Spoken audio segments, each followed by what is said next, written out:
Hi friends, ಬಿಸಿ ಬಿಸಿ ಇಡ್ಲಿ ಮಾಡ್ತಾಯಿದ್ದೀನಿ. ಈ ಬಿಸಿ ಬಿಸಿ ಇಡ್ಲಿ ಜೊತೆಗೆ ಟೊಮೆಟೊ ಹಣ್ಣಿನ ಚಟ್ನಿ ಹೇಗೆ ಮಾಡೋದು ಅಂಥೇಳಿ ತೋರಿಸ್ಕೊಡ್ತೀನಿ.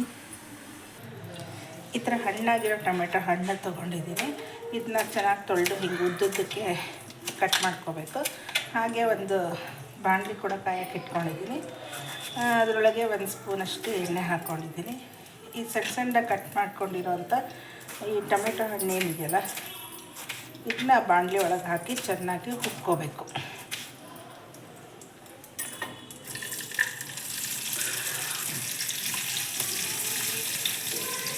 ನಾನಿಲ್ಲಿ 3 ಹಣ್ಣು ತೊಗೊಂಡಿದ್ದೀನಿ.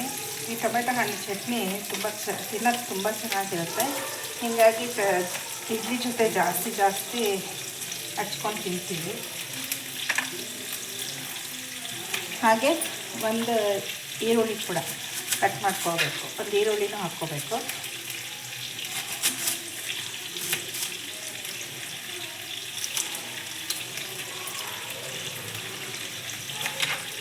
ಆದರೆ ಈ ಥರ ಉದ್ದುದ್ದ ಕಟ್ ಮಾಡ್ಕೊಂಡಿದ್ದೀನಿ.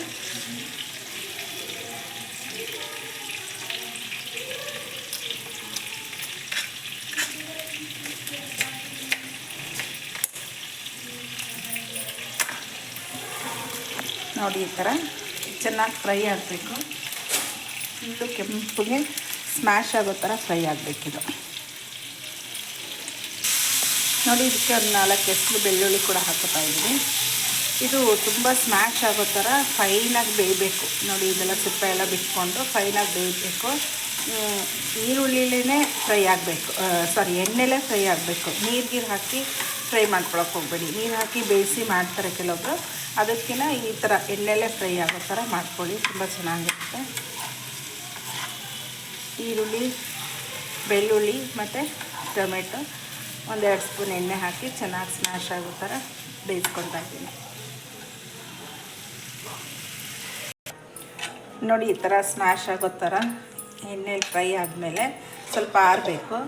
ಆದಮೇಲೆ ಒಂದು ಜಾರ್ ತೊಗೋತಾ ಇದ್ದೀನಿ. ಆ ಜಾರಿಗೆ ನಾನು ಸ್ವಲ್ಪ ಜೀರಿಗೆ ಹಾಕೋತಾ ಇದ್ದೀನಿ.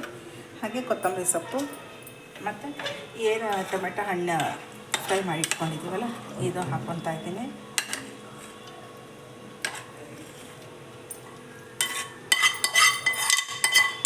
ಖಾರಕ್ಕೆ ನಾವಿಲ್ಲಿ ಒಣಮೆಣ್ಸಿನ್ಕಾಯಿ ಬೇಕು ಅಂದರೆ ಒಣಮೆಣ್ಸಿನ್ಕಾಯಿ ಬಳಸ್ಕೊಬೋದು.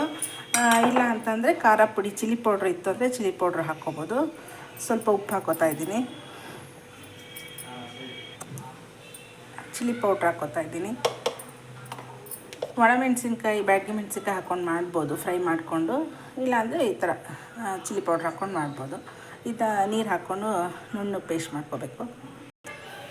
ನೋಡಿ, ಇಡ್ಲಿ ಜೊತೆ ಟೊಮೆಟೊ ಹಣ್ಣಿನ ಚಟ್ನಿ ಸರ್ವ್ ಮಾಡ್ಕೊತಾ ಇದ್ದೀನಿ. ಒಂದು ಸತಿ ಈ ಥರ ಮಾಡಿ ನೋಡಿ, ತುಂಬ ಟೇಸ್ಟಾಗಿರುತ್ತೆ. ತುಂಬ ಕಡಿಮೆ ಪದಾರ್ಥಗಳು, ರೆಗ್ಯುಲರಾಗಿ ಮನೇಲಿ ಸಿಗೋವಂಥ ಪದಾರ್ಥಗಳನ್ನ ಯೂಸ್ ಮಾಡ್ಕೊಂಡು ಮಾಡಿರೋ ಟೊಮೆಟೊ ಹಣ್ಣಿನ ಚಟ್ನಿ. Thank you.